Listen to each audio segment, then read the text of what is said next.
Welcome back, yo. It is Steve and John back with another episode of Talk the Talk. Hey, Hello, John. What number? we Uh, are on number 11, Steve. well, It goes up to 11. ours go one more. It's one louder. It's one louder than 10, Steve. That's right. Well, listen, everyone. We want to welcome you to the show. Guess what? We are on episode 11 of Talk the Talk with my main man, Stevie, and me, John. And do us a favor and go to YouTube and subscribe to us. And you can also subscribe to us on any podcasting app everywhere. Keep your hands clean over there, Stevie. Hey, I got my second vaccine a couple days ago. And you're alive? And yeah, something's growing out of my backside. I just haven't been able to figure out what it is. But Well, yep, it's that on my hand. I am vaccinated. Pillows? Those aren't pillows. Well, yeah, man. What do you think? You feel all right? Nothing? I was really tired and headaches were really bad for a couple days. Yeah. But there is a sense of there's another wall up from this virus, protection. And Yeah. I would encourage anyone out there to get it. I think that's how we get rid of this thing faster if more and more people get stuck. So get stuck, John. I am getting stuck. Well, I noticed that you are feeling a little more safer. You took down one mask. You're down one mask. I sent it to Dr. Fauci. He's going to clean it and send it back. So Nice. Nice. Well, he's all about the science. We love the science. Well, it's been a couple weeks since we've been with you guys, but we're excited to be back. Just some things happened where we had to just take a week off. We are busy, man. I'm a businessman. We're a businessman. We're moving. Lots of stuff happening, but we're glad to be back with you. And at least nothing happened while we were off, Oh God, what just a horrible, tough week. I mean, I have always believed in the values of this country, but I'm just getting beat down like a lot of people out there. First off, on Tuesday, Derek Chauvin Yes. was convicted of all 3 counts in the murder of George Floyd, which made me very, very happy. Not that, obviously that he is receiving justice. We all, it's funny. I flipped on CNN, and that's my own fault. But I was just going to say why. one of their commentators said that this issue has divided America, and I'm like, what the F are you talking about? I don't know anyone who wasn't disgusted to the core of this guy kneeling on a human being for almost 10 minutes. Interesting, because I know a lot, but go ahead. Shut up. I'm not shutting up. What you're saying? So here's what I'm saying, and I'm not pushing back that this guy didn't deserve to go to jail, but I'm not sure exactly why he went to jail. He was on all 3 counts if you went through those things, but in less than an hour they made their decision, right? No. So if you took, let's say you took the news out of it, you took Biden weighing in out of it, the governor and the mayor weighing in on it, and the woke mob, and you just went by the facts of this case, he should be going to jail. so nothing else played into it. No. Okay. I mean, here's the bottom line. So four times the amount of fentanyl that would kill a human being in his system didn't play into it. That's not that's not why he got convicted. He got convicted for kneeling on a human being's neck for 10 minutes when he could have got up after 2. And here's where those on the left will disagree with me. Had he just listened to the police, he'd have been home. Well, that's where I was going next. Well, yeah, that's where I was going next. The defense showed an African-American woman long before the 9-minute video that disgusted us all. And Mr. Floyd was fighting with the police. All they were trying to do was get him in the car to take him in. And this woman said, "What's wrong with you? Just get in the car." And we're going to be talking about these shootings and stuff a lot, but for some reason, our leadership in the media and politics refuse to say these things. I don't care what color someone is, but when a police officer with a gun asks you to do something, do it. If Mr. Floyd would have done that, none of us would know who he is because he wouldn't have died. Well, we don't know who he is because of this incident. We know who he is because of the narrative of race.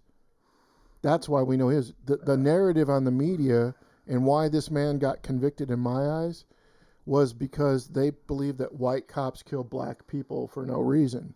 But what we didn't find in this case, and while I agree with you that the guy should have got up off his neck or whatever, but what I did not see, because that was the narrative we were being just shoved down our neck day and night. BLM was there, ready to roll. Everything was ready to explode. I do believe that do I believe it was a fair trial? Not really. I think there was a lot of things that weighed in. I think Maxine Waters Maxine Waters who went down there and weighed in, the president weighing in. Yeah, she's another black leader who hasn't lived next door to a black person in about 30 years with her $1 million mansion, and she's now the voice of the people. Come on, Maxine, just go back to California. Who knows what's going to happen because of her, because it's going to get appealed now. Yeah, he's never going to be free. So those things are minor factors. 9 minutes plus kneeling on a human being's neck. I don't think it was minor facts if you go by the facts of the trial rather than the emotion surrounding the trial. That's my point. I'm not saying that he didn't deserve what he got. It's America. You can have a point, but you're wrong. The guy. You could be wrong too. No. Yeah. You don't kneel on a human being's neck for 9 minutes and. Well, that was. I mean, it was in the court case that was procedure. No. Now it's a bad procedure. No, there were several police who said it wasn't procedure. There were several other police that said it was. This is the point. So what I'm saying is, we're weighing out the facts of the case. Did other things play into this case? I would suggest that they did. I'm not disagreeing with that. Yeah. Having enough not saying that he doesn't deserve methamphetamines in your body to kill a goat. Kill more like that's six elephants. That's not good. And the other three things. I'm not saying that George Floyd was, Martin Luther King. I'm not saying that. Junior, sorry. But yeah. He had problems. That still, he should not have been killed. Murdered, as he was found in a court of law, by somebody with the authority who knew how this guy isn't going anywhere. I'm going to step up and get off his neck. I mean. So, okay, let me ask you. I'm just pushing back to make the conversation happen, right? So I don't want you to get upset with old Johnny, because I can see it coming. I can see it coming. So the doctors in the case said his trachea wasn't obstructed. Nothing. John, I'm not going to go through. Each side brought their witnesses in. Yeah. And who are you going to believe? I'm going to believe the video. He should have got up after a very short time once he was subdued. Okay? So are the other three guys guilty as well? That's a good question. I'm having a harder time. One of the cops had been on duty for 2 weeks. You're still kind of learning the job. Uh-huh. I know at least one cop asked Chauvin to get up. That's enough, and Chauvin didn't listen. I think there's a moral authority bigger than you're supposed to listen to whoever your commander is. I would have liked on the video the young lady made, one of the guys just take Chauvin out, pull him off when George Floyd's begging for his mom, begging for mercy. Somebody should have stepped in. Does that mean a jail cell? I don't know. Each state has their own laws. I don't know Minnesota's laws. I got a hunch they might be serving a short sentence, but they didn't have their necks on George Floyd. Is there some culpability? Probably. I just don't know how much. That's really the question of this case. Yeah. Well, I mean, because you have multiple facets of the case where the guy has a closed artery, he has health problems, he has 4 different kinds of drugs in his system, 3 or 4 different kinds of drugs in his system. He's not cooperating. He's out of his mind. He asked to be put on the ground. It's a mess. I will say this. He was so stressed when he said that. I don't think it was a cognitive, logical thing. He was freaking out at that point. He didn't want to. Did you see the part where he went into the car? I saw the whole thing. Yeah, I saw all 20 minutes. It It's bad. I mean, it's bad, man. I mean, I'm not going to sit here and lie. Like, it was sad. Like, I saw one commentator, and I thought it was a good point. Why didn't the police? He was handcuffed at this point.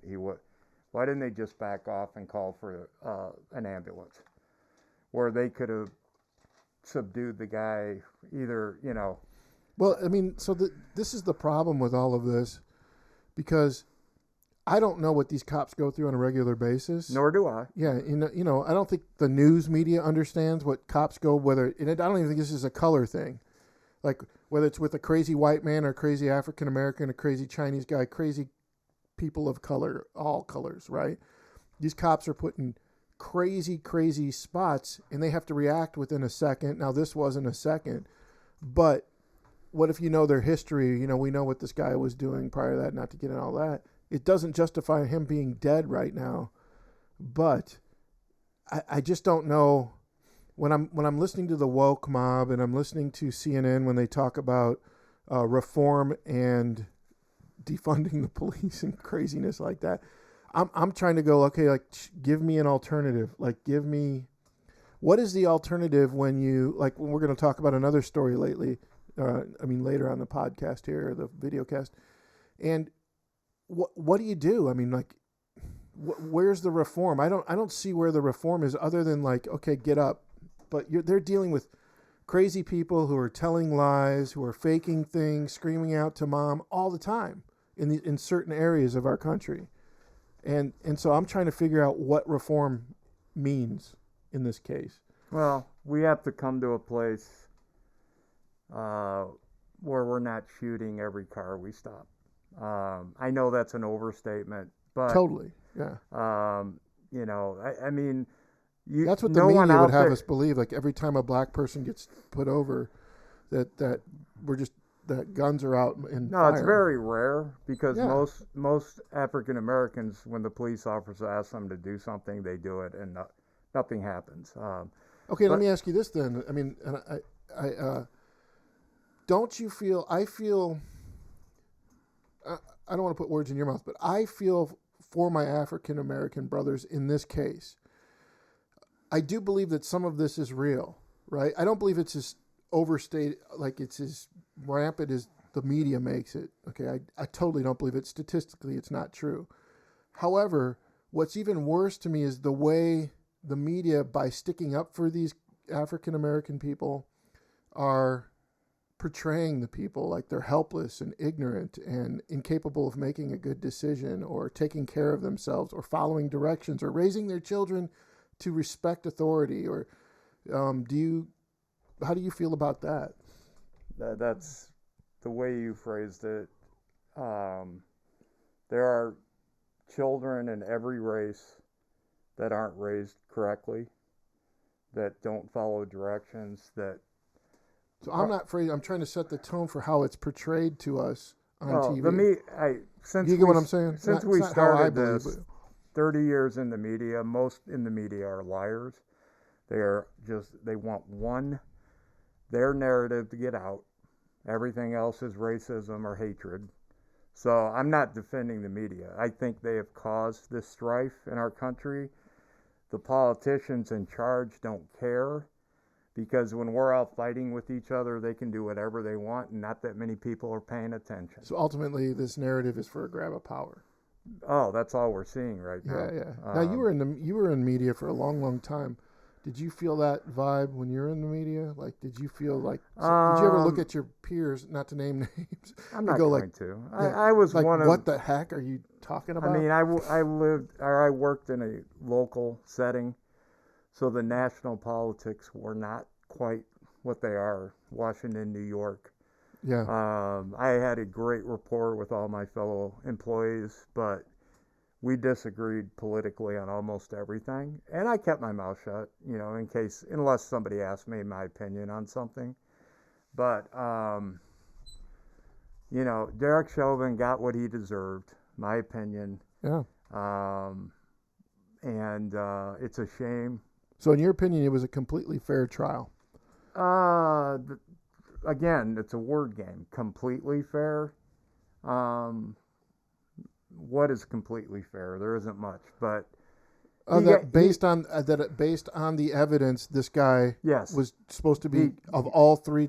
Yes, absolutely. Okay. See, I disagree with That's that. fine. Yeah, I do think he was guilty of this thing, like maybe putting his freaking knee on his neck. But there's a lot of stuff. That's what killed him. Yeah. Well. Okay. So, or the drug. Yeah. I mean, I don't know. Yeah, At this point, it's a mute point.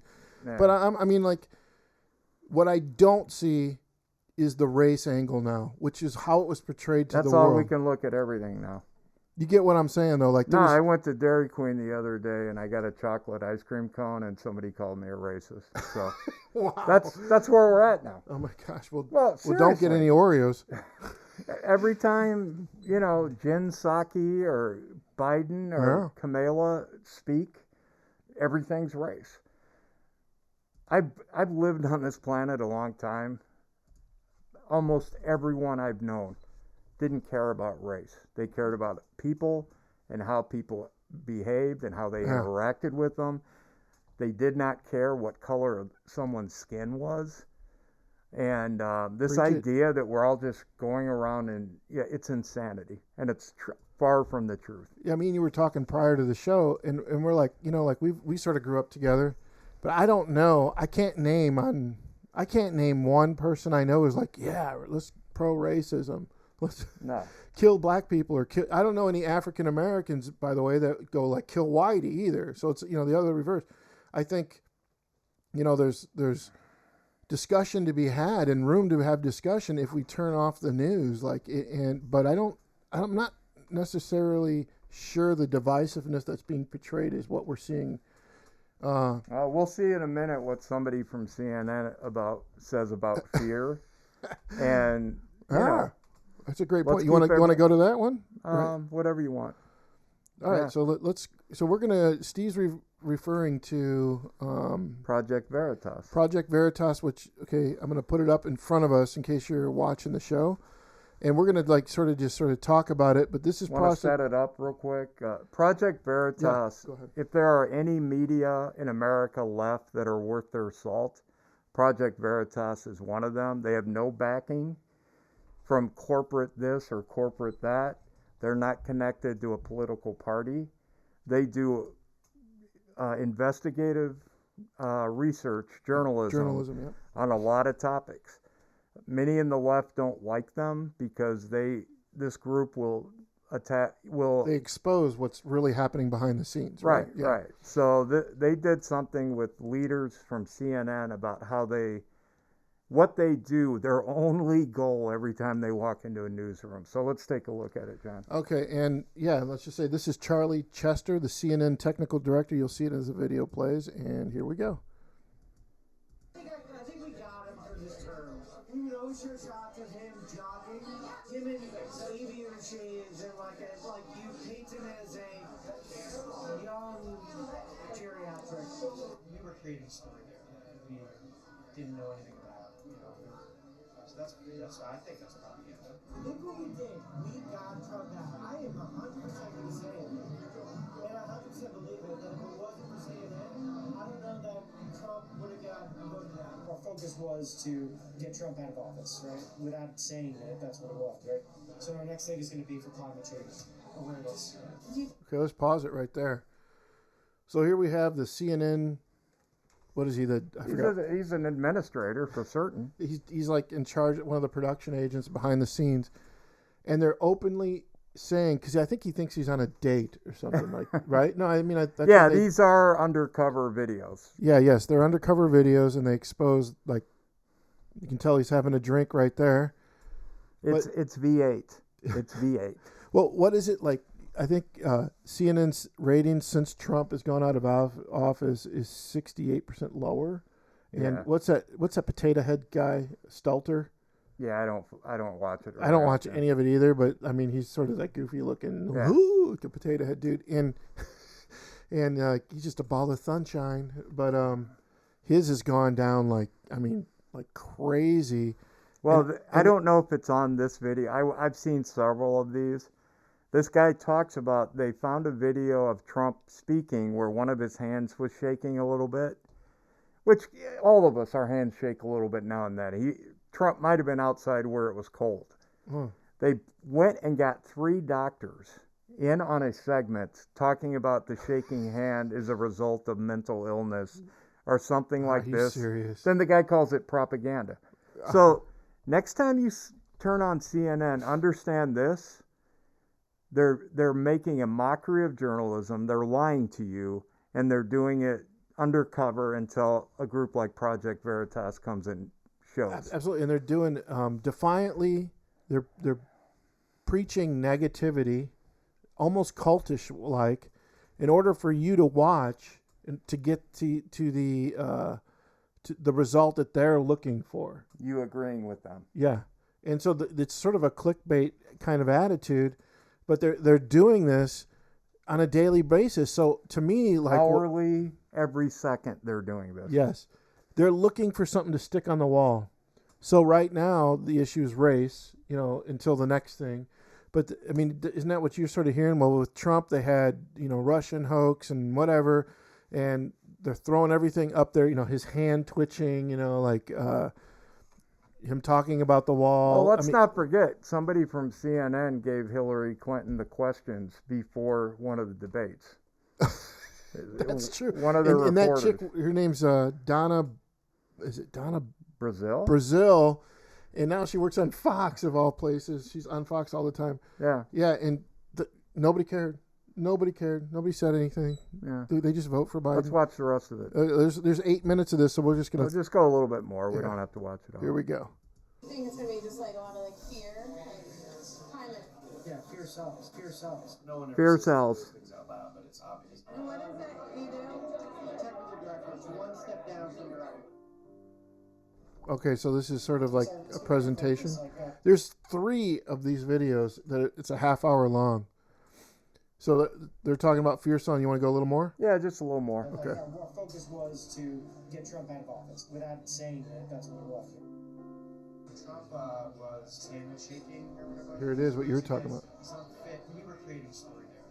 So that's I think that's Creating a story. Standing here at Wow. 30 Hudson Yards, Warner Media is right there. That's CNN's corporate headquarters. We're in New York City. Jim Sciutto just walked out. Funny enough, I asked him about the videos we have just obtained of a CNN director, Charlie Chester, on tape. For years, we've heard that CNN is the most trusted name in news, but a CNN director is on tape telling us that they're propaganda, helping a certain political candidate, employees admitting what we've always known to be true. This time, it's on tape. Look what we did. We got Trump out. I am 100% going to say it. And I 100% believe it. And if it wasn't for saying that, I don't know that Trump would have gotten voted out. I really don't think so. Really? I think if COVID hadn't happened, it wouldn't have mattered what coverage. Trump would still be in office. I came to CNN because I wanted to be a part of that. So Chester said, Wow. Yeah, there's Wow. an hour of this, folks. Yeah. Go to Project Veritas, check it out. It's literally projectveritas.com. It's on the front page. There's 3 parts. We're looking at. We just watched 6 2 minutes. We 5 watched minutes? 2 minutes of another. There's 6 minutes or 7 minutes left, and there's 3 more videos of this crap. And here's what I like about them. They're not saying like go vote for Trump. They're saying as news anchors, they're not supposed to pick a candidate. They're supposed to. There's no vet the cheering in the press box. That was the first thing I learned on day 1. No cheering in the press box, which means you don't take a side at a game, in an election, anything else. You follow the truth. There is so little truth being bellowed out of the lungs of these fools on national news. That's why so few people watch it anymore. They know it's a lie. They're being lied to every moment. The facts aren't the facts. It's what somebody believes they are. Absolutely. And I think what they do is they confuse everything. Now people don't know where to go for facts, and so everything becomes opinion, like our show here. We're Yeah. giving our opinion. I mean, I think what we're looking at is absolutely 100% true. In other words, Project Well, the Veritas. guy's saying it. Yeah, I mean, you can't really. How do you debate that? But people will not believe that. And by the way, if you're wondering, Project Veritas and these videos were banned from YouTube and Twitter because it violated their legal whatever it is when you sign up for Twitter. They didn't agree with him. that's what it comes down to. But all the other stuff, like, all the stuff against Trump and all the stuff, the dossier, all that stuff that was, we can go into all of it. That stuff was fine. But this, out of the horse's mouth comes this truth of like, it's all propaganda. Yeah, they're being sued by somebody, I believe. Still, Yes. a couple of lawsuits trying to shut them up. And if there's ever a time in America people need to stand up and not let someone shut them up, today is the day. Ain't it? Where do we go from here, man? Like, Well, we have another story that starts with CNN. You want to look at that? And this is another heartbreaking episode. is this the 16-year-old we're Yes. talking about? So her name is Micaiah Bryant. Last night, And- in the Awful moments what happened. Here we right go. before the judge in Minneapolis delivered Derek Chauvin's guilty verdict, police say an officer in Columbus, Ohio, shot and killed a 16-year-old girl who was armed with a knife and about to attack another girl. Her name is Micaiah Bryant. Authorities released the body cam footage the same day as the shooting. The officer was responding to a chaotic 911 call about a girl who was trying to stab someone. In the video, you see Micaiah holding a knife, fighting with another girl. Then Micaiah appears to lunge with the knife in hand, and that's when the officer intervenes and shoots. We're about to show the video, but a warning, like so many lately, it's difficult to watch. Hey! What's going on? Hey, what's going on? Hey! Hey! Hey! Hey! Get down! Get down! Get down! Get down! Watching it again, you can see Micaiah's hand at the very top of your screen there, arm raised, a knife in her grasp. She had a knife. She just went at her. She's a kid, man. The video later shows the knife on the ground next to her. On the video, you see other officers. Okay, that's good, right? So here we are, 2 minutes after the verdict of Chauvin, which that sacrificial animal has been put up there, and hopefully that was going to tame the fires of the community, and then this thing happens. And The bothersome thing here is, for hours, the national media, all they said was, white cop kills black girl in Ohio. Yep. That's all they said. Another example of racism by the police. And then you start to look at the facts. If that girl would have been white and the cop would have been black, I'll go this far. If that girl with the knife in her hand would have been my daughter, ready to stab someone, and a cop was black and he shot her, I would say you did the right thing. Okay? Would I want my daughter dead? Absolutely not. But what was that police officer supposed to do? What? Like, and you watch the video, like he literally gets out of the car and this is happening. Like what is it, like 30 seconds at the most? And that's a long time, by the way. I'm going to say less than 30 seconds. He's out of his car. 9 seconds is what I was told. 9? From the time he got out So of the car. think about that. You're the cop now. Some crazy lady, doesn't matter what color's out there with a knife, going after that one girl in the pink, and then turns around and goes after another girl. I'm not sure if she sees the cop or the cop screams out. What do you do? So now his choice if is... he doesn't shoot her, the girl in the pink gets killed. Right. And Or so- badly maimed. It's one of the stupid things I heard, and I think if you go into the press conference afterwards, the chief answers this question really great. I mean, in a very intelligent way. They're like, why didn't they shoot her in the ankle? Okay, something like that. But the problem with the way the the chief of the police from that precinct answered it was like, if that's such a small target, that's a moving target, if it misses, bullets don't just stop after like you're aiming, like they're going out. It would have hit the car, could have hit an innocent bystander going there. So they have to go for center mass. They have to go for something they know that will hit, that will stop that bullet. So that if you're wondering, And stop the murder. and stop the murder too. So Why didn't the police chief say, why didn't someone ask him why the girl with the knife didn't stop when the police officer asked her to?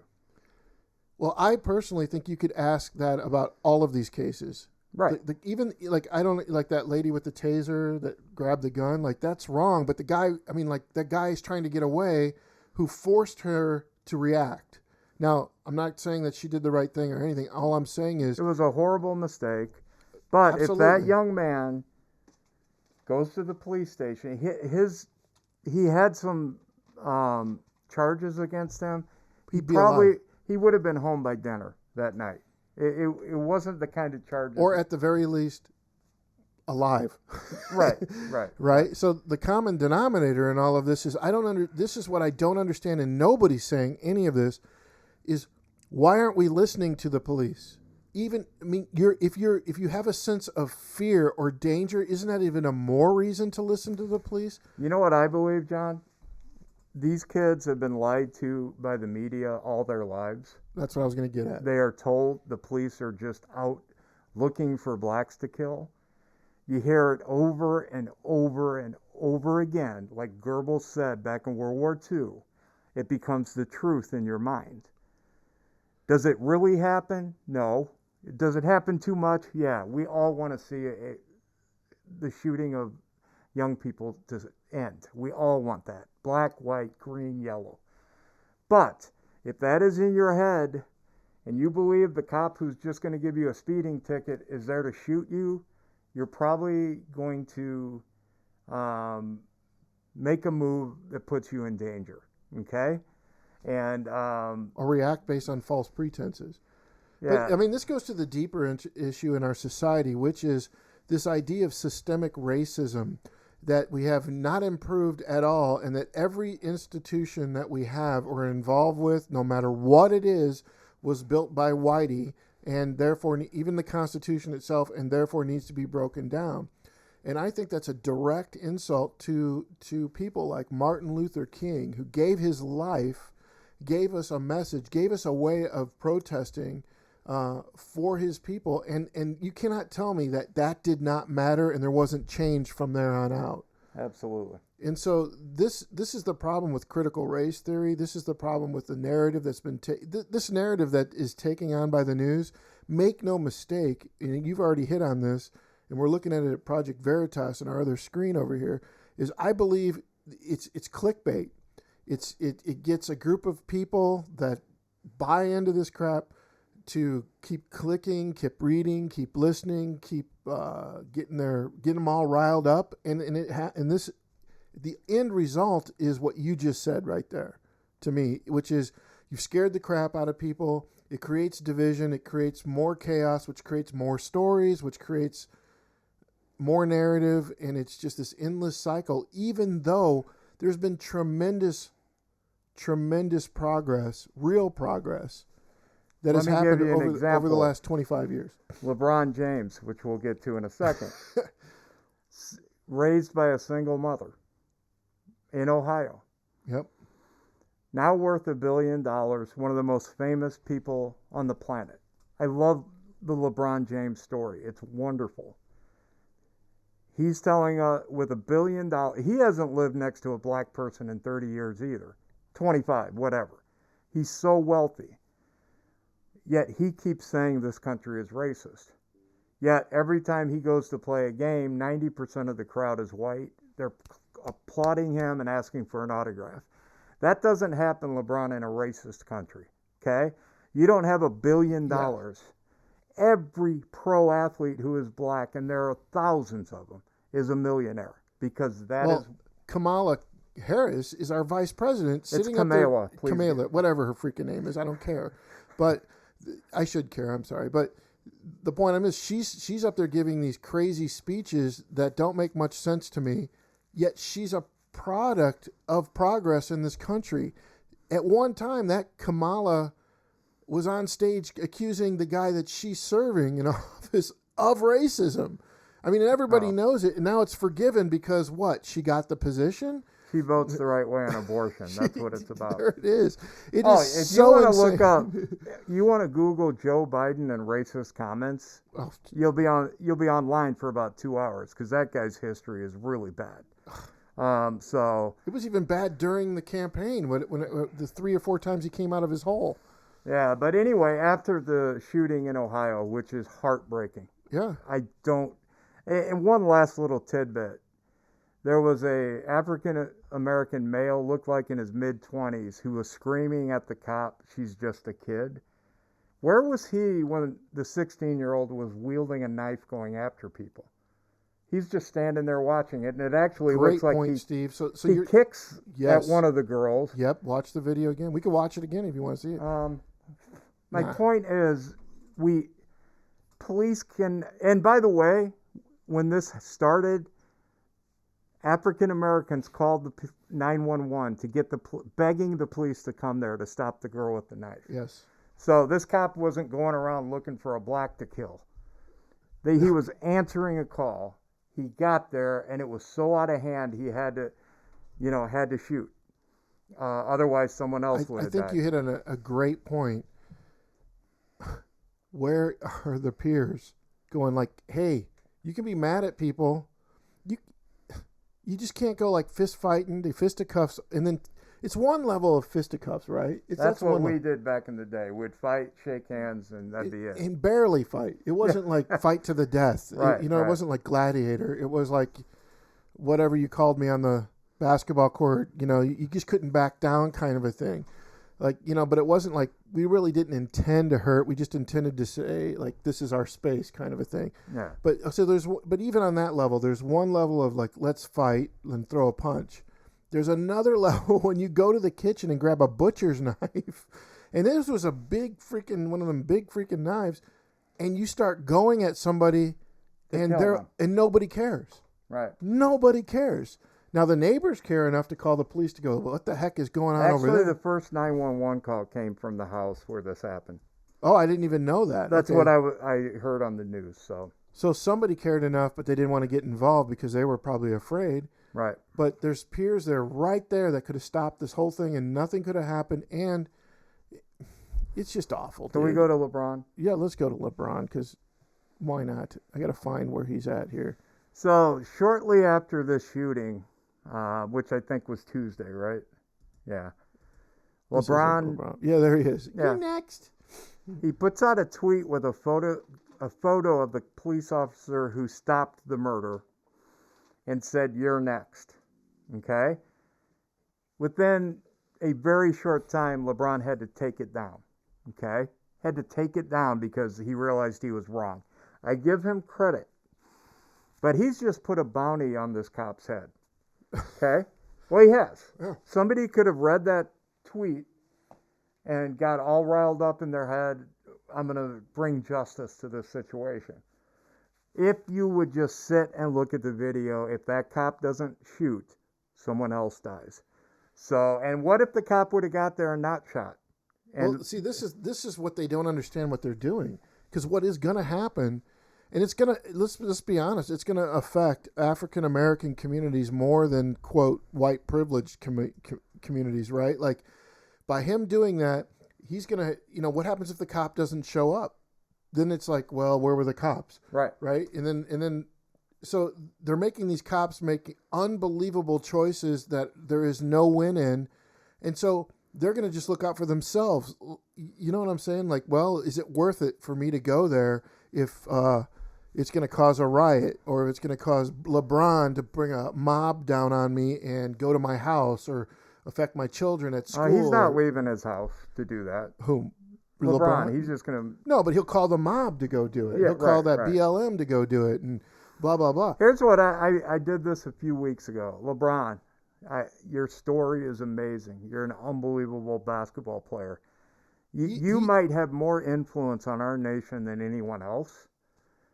Why don't you have a rally in Grant Park this summer calling on the end of violence in the neighborhoods? Okay, the shootings, 85, 100 every weekend. Or how about unity? Well, yeah. He didn't become a billionaire by just African Americans. Oh, some God, people that are white are watching that. Some people that are Asian are watching the NBA. I don't know. Like, I'm sick of the NBA now. I can't watch it now. Yeah. He's losing me. I'm going to tell you something. You're probably going to, maybe you won't. I don't know if I've seen him play 3 times in my life. Well, that's you. I've watched him a lot. Yeah, I just have no desire. Whereas That's another topic. It is, but it's this kind of stuff that's the reason why I don't. That came on lately, though. He wasn't doing this his 3rd year in the league. No. He was just chasing championships. But I would say that's when his first roundabout with Cleveland is where I sort of watched him. Yeah. After that, I was done. And you're right. This is. I'm not throwing new. this guy under the bus because the guy's amazing. What No, he no, has no. I done with agree. his life, He does a lot for his community. He's made got up for to. Cleveland. He's chased championships, just going to the best place to win one, and that's fine. But Michael still has more. That's not the point of this. I want our country to come together. I want the violence to end. LeBron, you have way more influence. Instead of tweeting about cops when you know nothing about what happened, have a rally in LA. By the way, homicides are up almost 50% in your hometown. Defund the police. Chicago, New York, Philadelphia, Baltimore. Minnesota. Have rallies this summer. Okay? Call on your people to stop the gang violence, the drugs, because drugs is another thing that is killing young black people, either through the drugs themselves or the shooting for the money and the power that those things have. Yeah. So please, just firing across the bow at each other is not going to change things. I don't know anyone that wants this to continue. I'm sick of it. I'm tired of it. Yeah, so, I don't know anybody that actually fits the narrative that we get perpetuated as every single day. But also, like, I want to say, just to add to everything you said, which was excellent, of course, because you're Steve. But I want to watch a football game, a basketball game, just because I like the sport, and to get away from all of this crap. Because if there's anything that can bring us together, it is sports. But if they take this into that arena too, and I know we've already talked about this in another episode, but can you just give us a break somewhere? Otherwise, everybody's just going to go back to their own holes, and nobody's going to talk to each other, and it's just awful, man. If you listen to the live CNN, that right now every cop in America is driving around looking for a black person to kill, you'll do it during the sport. The point is that's not happening. No. It is not happening. And he could use his pulpit for a lot better reasons than this. That's my point. Yes, yeah. Bring people together. Stop the shootings, the killings. The 3-year-old little girl in Chicago who got hit in the head. Yeah, while playing in her yard or No, something. she was just sitting in the chair in her car with her mom, and a bullet comes in and kills a kid. Right. Which is, by the way... Where is BLM for that? Yeah. There you go. Come on. Well, BLM is a whole other kind of thing, but yeah. That's a political movement. Everybody cares about black lives. I'm sorry. This lie that nobody cares, I'm sick of it. I'm just sick of it. Can I go into my rant now? Yeah, let's do it, man. This is my segue. Okay. All right, let me give you your rant page. Here we go, Stevie. Okay. You go. Boy. Why is Javi by it? Get I'm him sorry, off. It was last week's rant. Get him off the stage. He's the greatest hitter in the history. Okay. All right. Steve's rant of the week. I'm out of the picture. No, stay in. Okay. This ties in to what we've been talking about. A few years ago, it was during the Michael Brown incident in Ferguson, Missouri. No one knows for certain what happened because no one videotaped it. Okay? Many on the left, African Americans, thinks the cop gunned him down. There seems to be evidence that he went for a gun and the police officer killed him. I'm sick of these killings, but here's my point. There was an elderly, he was probably 70, which is only a couple days older than me, so I won't name his name. I don't want to get him in trouble, but he was an African American coach from our area who went through the real civil rights movement of the 60s. To me, that was reality. I think what's going on right now is fictitious. He asked the administrators at his school, which I will not name, if they could have a big school rally and he could talk to kids about how to interact with police officers. The light bulb should go on all of our heads. And this should happen in Munster and Valpo and Lake Central, Crown Point. Every school in America should have school rallies where police come. Talk about how to interact with police. He was told no by one of the administrators because if they did that, it would make it look like Michael Brown did something wrong. Okay? think of that logic. That's a political point of view. If we have a rally, and honestly, a rally like this could last all day, how to interact, what to say, what not to say. My parents told me that when I was 16 and started to drive. You're going to, at some point, get stopped by a police officer.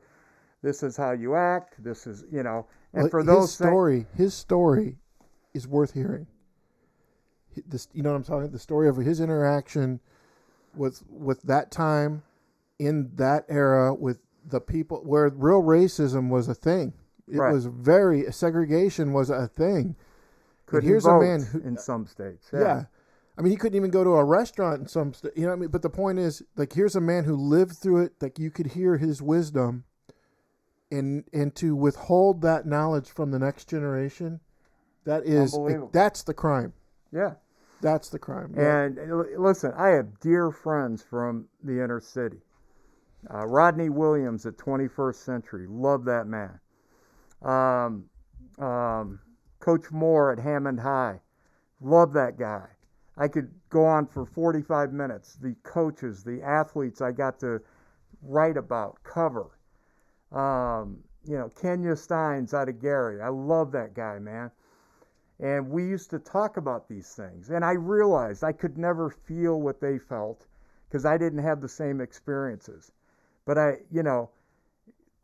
to change things, we all have to change. And lying in the media is not a way to fix things or change things.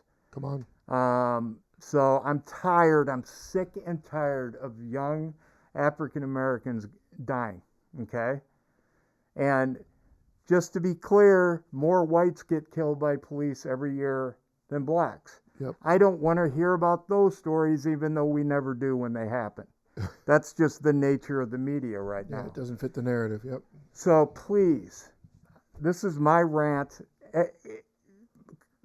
President Biden, at your next national conference, call for every school district in the United States, one day, maybe 2 days a year, to have counselors, police officers come in, talk to kids about interacting with people in authority, police officers, so this stuff will end. Because I'm telling you, we always hear when you turn on CNN or another liberal news network, the names. If you look up the facts, almost every one of those people who were killed defied the police, tried to run, tried to get away. Almost all of them. Just like the lady said, sit down, go to jail, you'll live and you'll get out. So please, we need better education in America. This is one thing I would do. Have a session where this is talked about, not just blabbered about. I love that you're talking like this, Steve, because we talk a lot about the problems we see and our opinions about this, but here you are bringing a solution. So I want to say thank you for that, man, because a lot of people don't do that. And I don't think media is doing that. They're not offering any. What's the alternative to defund the police? What's the alternative to? We learned earlier, fear sells. Yeah. Let's scare people to watch us more. Yeah, I want to say something too, and I got the LeBron thing back up there. My bad. But I would like to, as we end this podcast, I'm sort of got a pastoral background. So when it comes to dealing with people, the Bible says, love the Lord your God with all your heart, mind, and soul, but also to love your neighbor as yourself. And sometimes that can be hard. And sometimes we have differences. But I can tell you, and this is going to sound crazy, but we need to start praying for one another again. And the reason why that's important is not only brings our heart before the Lord, but it also puts that person on our hearts before the Lord. And it takes away skin color or whatever bias we have or don't have, whatever. I'm not putting that on anybody, but it helps us humanize things again and look at the quality of character in people. And I got to tell you, man, one of the great things I've learned in sports is there is all different races in sports, all different kind of characters in sports, all, some serious guys, some just goofballs. Steve, you were both. You know what I mean? Give me the But rock, but get it out of the made way. a team. If everybody thinks the same, it's just impossible to get where you're going. I mean, you know, I'm saying like you want to be on the same goal page, like let's win this, but you need the characters. I mean, like Jordan needed Rodman. You know what I mean? Like, and all I'm saying is our differences You're are. saying he didn't need Will Purdue? Yes. Even Will Purdue got a rebound every once in a while, but like, I guess our differences make us unified in some way. It gives us something to communicate, and it gives us something to find interesting in other people. I used to love when we were at Evangel, K3N.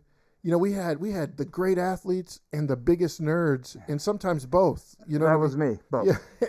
But it made it funny, it made it fun, and it made it unifying, and I just love that. So I want to encourage people out there, like if you're struggling with this, one, take it to the Lord. And if you're struggling with somebody else, take them in your prayer to the Lord, not with hate in your heart or bias in your heart, but with love before the Lord, and see what the Lord will do as we change those things. So I know it's not a Christian show, but I think we need a little bit of that now. We need to love each other as we love ourselves and love the Lord. And if we can get back to that a little bit, we can get away from this nonsense that we see. So Pray for peace, y'all. Yeah. Pray for peace.